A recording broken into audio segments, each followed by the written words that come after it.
Les podcasts du Figaro.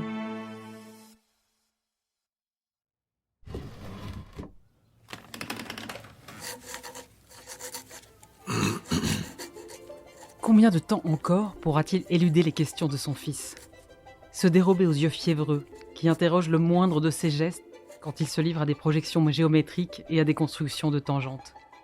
Étienne Pascal est le second président en la Cour des aides de Montferrand. Il appartient au monde des magistrats et gens de finance qui tiennent les études en haute estime, le grec et le latin, la philosophie, l'histoire, le droit canonique et civil, la théologie et les mathématiques. Les plus hauts savants recherchent ses avis. En 1631, la peste décime la ville de Clermont. Étienne déménage à Paris avec ses 3 enfants, Gilberte, Blaise, de 3 ans son cadet, et Jacqueline. Tous 3 sont orphelins depuis la mort d'Antoinette, sa tendre épouse, en 1626.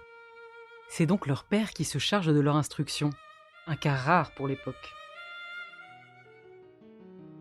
Bonjour, je suis Isabelle Schmitz, rédactrice en chef adjointe au Figaro hors-série. Dans cette série du podcast Les Récits du Figaro, je vais vous conter l'histoire du jeune Blaise, enfant prodige en mathématiques, une intelligence brillante, un virtuose du style, un polémiste redoutable. Blaise Pascal, dont on fête en juin 2023 le 400e anniversaire de la naissance.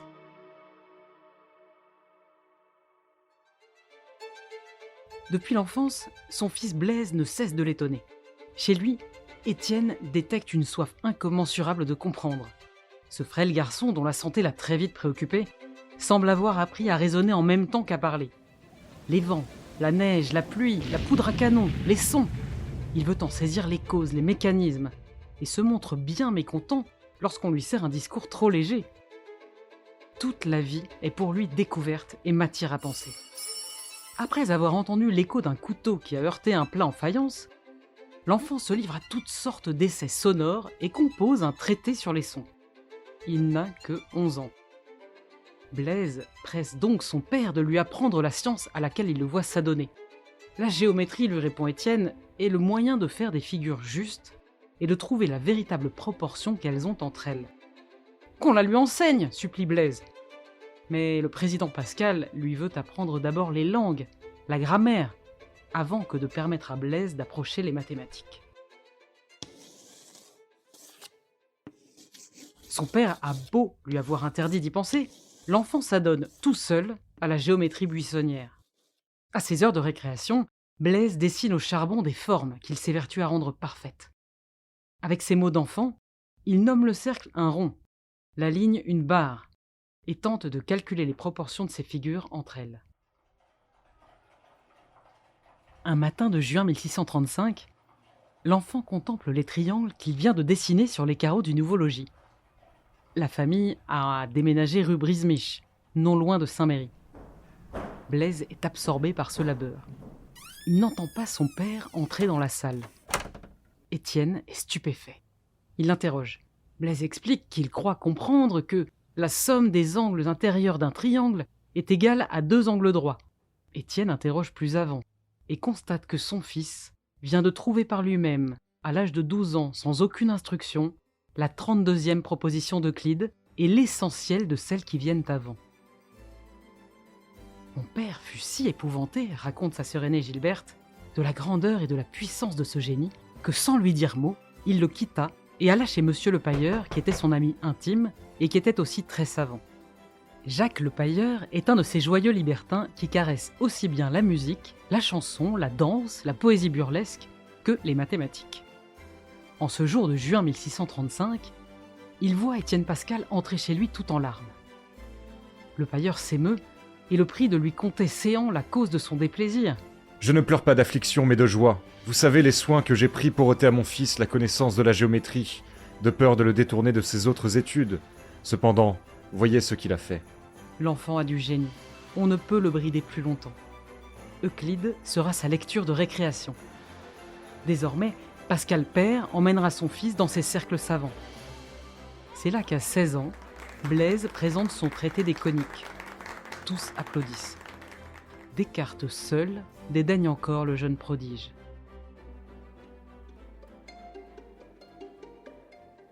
Blaise n'est pas le seul génie de la famille. Ce qu'il est aux mathématiques, Jacqueline, sa cadette, l'est à la poésie. À 6 ans, sa charmante frimousse, ses yeux rieurs, la gentillesse de son esprit la font inviter partout. De sorte que, raconte Gilberte, elle ne demeurait presque point chez nous. La sœur aînée s'évertue à lui apprendre à lire, mais la petite s'en désintéresse, jusqu'à ce qu'elle entende un jour Gilberte prononcer quelques vers. Elle en apprécie tant la cadence qu'elle demande qu'on lui enseigne toute chose avec cette musique-là. Quand vous voudrez me faire lire, faites-moi lire dans un livre de vers. Je dirai ma leçon tant que vous voudrez. À 8 ans, la fillette apprend des vers et en compose sans même savoir lire. Elle va jusqu'à monter avec les filles de Madame Cinctot, une amie du voisinage, une comédie en 5 actes et en vers. La petite Pascale devient la coqueluche de tout Paris. On l'invite même à la cour, où elle improvise quelques vers pour mademoiselle et sert le dîner de la reine dans ses appartements privés.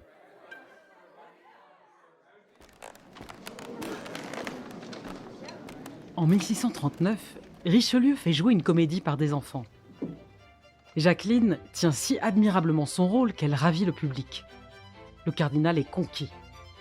Et quand, le cœur battant, la fillette s'avance vers lui pour le saluer, il la prend sur ses genoux pour parler. L'homme rouge remarque alors les larmes qui sillonnent le visage juvénile et lui en demande la cause. C'est, dit-elle, l'infortune de son père. Un an auparavant, en 1638, la guerre contre l'Espagne pesant sur les finances de l'État, l'hôtel de ville de Paris a cessé de payer ses rentes. Étienne Pascal et quelques autres rentiers sont allés faire valoir leurs droits auprès du chancelier Séguier et de l'intendant des finances. Mais, sans surprise, on a embastillé les révoltés. Étienne n'y a échappé qu'en partant se cacher en Auvergne d'abord, puis à Paris chez des amis. Il n'est sorti de sa cachette que pour aller veiller Jacqueline, dont la petite vérole faisait alors craindre pour sa vie. Les yeux pleins de larmes, la petite Jacqueline récite le compliment qu'elle avait préparé. « Ne vous étonnez pas, incomparable Armand. Si j'ai mal contenté vos yeux et vos oreilles, mon esprit agité de frayeur sans pareille interdit à mon corps et voix et mouvement. Mais pour me rendre ici capable de vous plaire, rappelez de l'exil mon misérable père, c'est le bien que j'entends d'une insigne bonté. » L'inflexible Richelieu est touché. Demande tout ce que tu voudras. Tu es trop aimable. On ne peut rien te refuser. Richelieu connaît la réputation de magistrat intègre d'Étienne Pascal. Il le nomme donc en Normandie commissaire député par Sa Majesté pour le prélèvement de l'impôt de subsistance des troupes. Il va devoir affronter la révolte des nu-pieds, due à une réorganisation des impôts et à la corruption des responsables. Il y mettra bon ordre et se taillera la réputation d'incorruptible et le respect de tous, car il veille à ne pas accabler d'impôts excessifs les régions misérables. Blaise voit son père s'épuiser la nuit dans de longs et fastidieux calculs. Il souhaite lui aussi œuvrer pour le tirer d'embarras. Après des mois de travail, en 1642, il lui présente une machine arithmétique qui accomplit, sans peine quelconque, tous les calculs. Il a 19 ans tout juste et vient d'inventer la calculatrice. Il en fait fabriquer une 50aine d'exemplaires, assortis d'une notice où il apostrophe le futur utilisateur. La Pascaline permet de te soulager du travail qui t'a souvent fois fatigué l'esprit lorsque tu as opéré par le jeton ou par la plume. Il le met aussi en garde sur les contrefaçons, montrant là, outre son sens du commerce, un certain humour.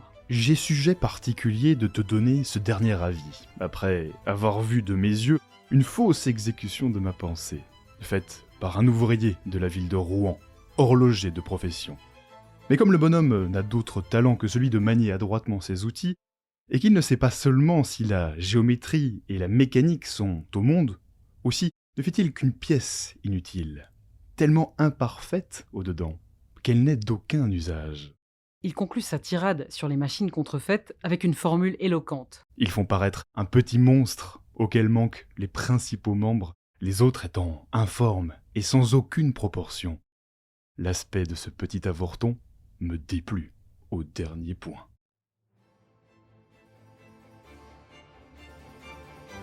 Huit ans plus tôt, en 1639, il n'avait admis son talent que d'assez mauvaise grâce. Le père Mersenne, mathématicien illustre dans toute l'Europe, avait vanté à Descartes les mérites de ce jeune Pascal. Descartes connaissait son père, car Étienne avait pris part, non sans à-propos, à ses controverses scientifiques avec M. Fermat. Monsieur Descartes, qui n'admirait presque rien, dissimula comme il put la surprise que lui causa cette merveille. Note dans sa vie de M. Descartes, le père Adrien Baillet. L'illustre Descartes avait dû se rendre à l'évidence, le fils Pascal était un jeune prodige. Descartes vit en Hollande, mais il prend le soin de visiter Pascal chez lui pour évoquer la machine arithmétique et la théorie du vide dont bruissait toute l'Europe. Lors d'un de ses 3 voyages à Paris, il trouve Blaise alité, en proie à l'une de ses crises de langueur. Gilles de Roberval est présent, et croyant que le malade avait l'esprit confus, se charge spontanément d'interpréter pour Descartes la pensée de Pascal. Descartes le rappelle à l'ordre.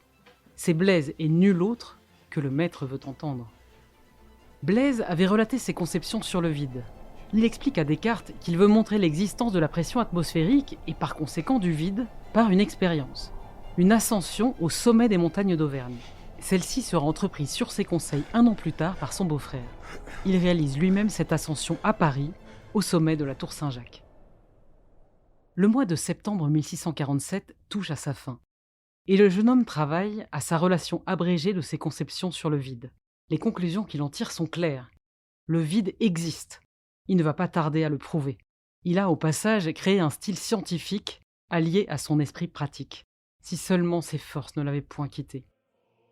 Après tant de veilles, de travaux pour mettre au point sa machine arithmétique, il tombe dans une langueur et un état de faiblesse tel que les médecins consultés à Paris lui conseillent le repos et le divertissement. Il reste donc dans la capitale en compagnie de Jacqueline.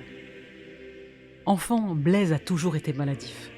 Sa sœur Gilberte le décrit travaillé par les maladies continuelles et qui allaient toujours en augmentant. Douleurs de tête, chaleur d'entrailles excessive, incapacité à avaler les choses liquides autrement que chauffées et au goutte à goutte. Il ne s'en plaint jamais.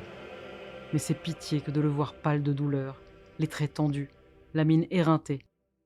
Le lendemain de sa visite, le grand Descartes prend la peine de revenir voir le malade et lui donne force conseils pour se rétablir. Garder le lit jusqu'à ce qu'il en soit ennuyé, boire des bouillons, laisser son esprit en jachère. Et Blaise le peut-il ? Depuis ses jeunes années, son corps lui fait défaut, mais son esprit galope plus qu'un carrosse lancé à pleine vitesse. Se divertir ? S'étourdir ? Batifoler ? Se laisser choir sur le mol oreiller du doute et de l'indifférence, comme l'écrit cet auteur qu'il aime autant qu'il l'exaspère, Montaigne.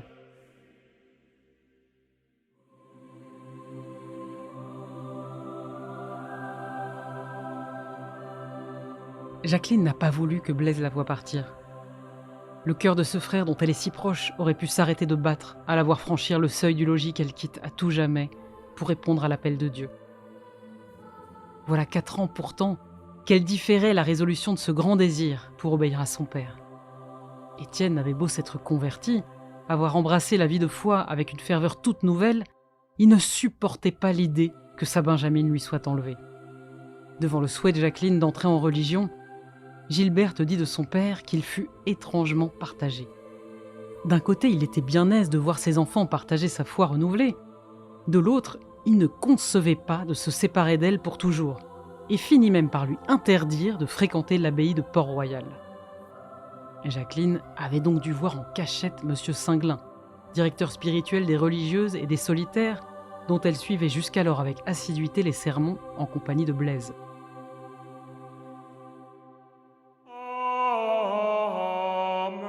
Sa parole grave et simple les avait touchés au cœur. Dieu n'avait pas épargné son propre fils pour sauver les hommes, il désirait ardemment leur amour.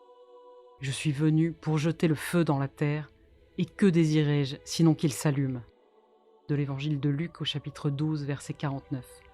Chez Jacqueline, ces mots du Christ résonnent avec une telle force que plus rien, ni l'aisance sociale, ni le goût de la poésie, ni l'affection d'un père ou d'un frère, ne peuvent éteindre la flamme. Aussi, après la mort d'Étienne et malgré les prières instantes de Blaise, Jacqueline a-t-elle quitté sa famille.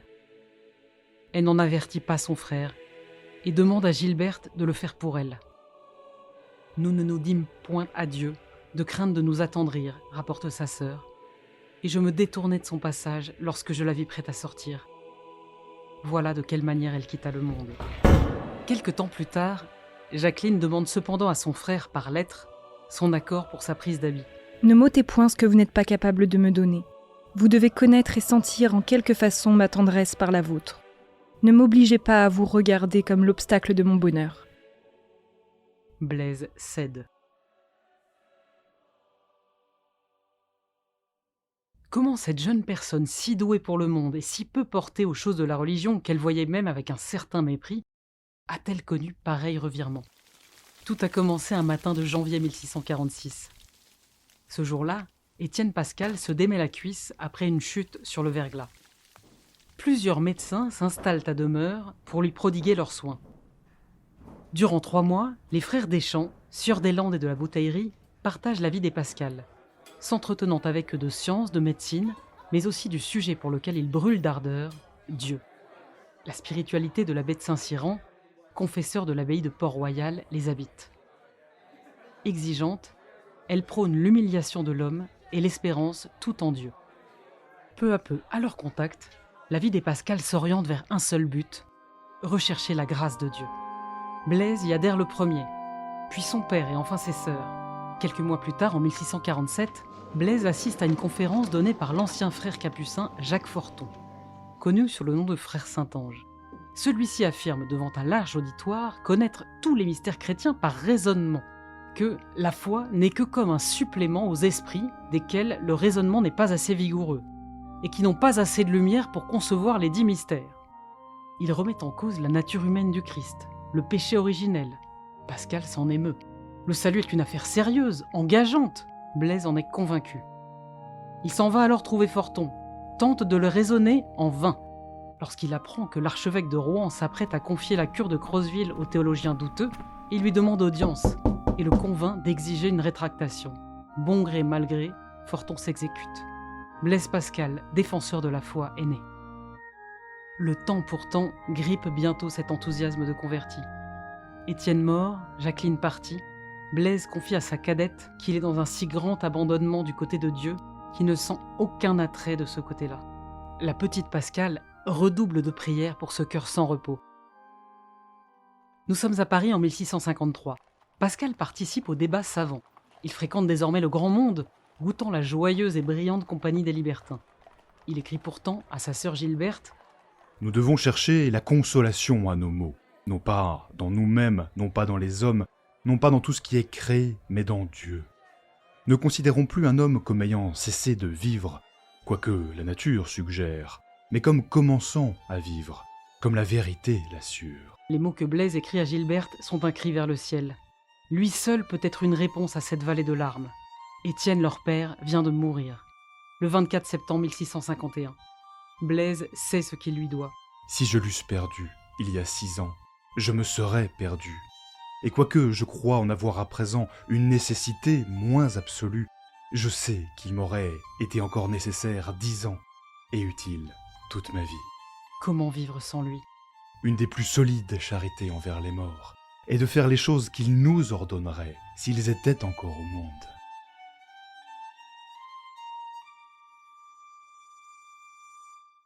Si Étienne était encore là, il prendrait part avec son fils au débat savant. Blaise accepte donc l'invitation de la duchesse d'Aiguillon à donner une conférence scientifique. On s'y presse. Le conférencier est à nouveau sollicité. Ses qualités de pédagogue ès-sciences sont vantées par la Gazette La Muse historique. Je me rencontrai l'autre jour dedans le petit Luxembourg, auquel Beaulieu, que Dieu bénit, se trouva grande compagnie, pour voir les effets merveilleux d'un ouvrage d'arithmétique, autrement de mathématiques, où par un secret sans égal, son rare auteur, nommé Pascal, fit voir une spéculative si claire et si persuasive, touchant le calcul et le jet, qu'on admira le grand projet. Il fit encore sur des fontaines des démonstrations si pleines d'esprit et de subtilité que l'on vit bien, en vérité, qu'un très beau génie il possède, et qu'on le traita d'Archimède. L'Archimède parisien a trouvé en Fermat, magistrat toulousain et mathématicien brillant, un complice avec lequel il s'entretient sur les parties, ancêtres des probabilités. Nos coups fourrés continuent toujours, et je suis aussi bien que vous dans l'admiration de quoi nos pensées s'ajustent, si exactement qu'il semble qu'elles aient pris une même route et fait un même chemin. Après quelques mois passés chez sa sœur Gilberte à Clermont, au cours desquels il songe à se marier, Pascal est de retour à Paris et renoue avec le duc de Rohanès, un grand féru de mathématiques qu'il avait connu dans l'enfance. Ils deviennent amis et s'associent dans une entreprise d'assèchement des marais du Poitou, à laquelle Pascal apporte ses compétences rares en hydraulique. Blaise fréquente désormais le grand monde. Il s'y est glissé avec une aisance qui force l'admiration de plusieurs observateurs. Mais faire partie de ce monde-là exige de mener grand train. Escomptant gagner quelques sols, il achète pour la louer une boutique à la Halle au Blé. Rohanès l'introduit dans la joyeuse compagnie des libertins, dont il va apprécier la brillance, sans pour autant partager leur posture de libres penseurs. Parmi eux, le chevalier de Méré, un mondain lettré et personnage charmant. Sa passion du jeu inspire à Pascal son fameux pari, par lequel il invitera les joueurs à choisir la mise qui peut leur rapporter le plus, en l'occurrence le choix de Dieu. Il y a aussi Damien Miton, bel esprit et joueur fameux, qui, comme Méré, incarne l'idéal de l'honnête homme qui se satisfait des plaisirs de la vie et de la connaissance. Le jeune mathématicien éprouve pour eux une sincère admiration. Il l'écrira dans une de ses pensées. Il faut qu'on en puisse dire ni il est mathématicien, ni prédicateur, ni éloquent, mais il est honnête homme. Cette qualité universelle me plaît seule. Pourtant, la vacuité du monde sans Dieu creuse un peu plus en lui la sensation du gouffre. Si Pascal se grise, il ne croit pas lui-même au fond à son propre manège. Les autres sont embarqués dans le monde. Lui s'en sent détaché, profondément. Les plus brillantes séductions, les plaisirs les plus savoureux ont un arrière-goût de cendre. Merci d'avoir écouté ce premier volet des récits du Figaro consacré à Blaise Pascal. Dans le prochain épisode, nous évoquerons la nuit de feu, qui scelle la conversion de Pascal et le fait plonger profondément dans le mystère de Dieu et méditer sur l'homme et sur la vie. Nous verrons aussi comment il devient un redoutable polémiste avec les provinciales. J'ai écrit cet épisode pour le Figaro hors-série, Blaise Pascal, le cœur et la raison. Réalisé par Astrid Landon, à la prise de son Camille Rimlinger, avec les voix de Paloma Absil, Madeleine Métayer, Augustin Moriot, Alban Barthélémy, Grégoire Absil et Louis Chabin.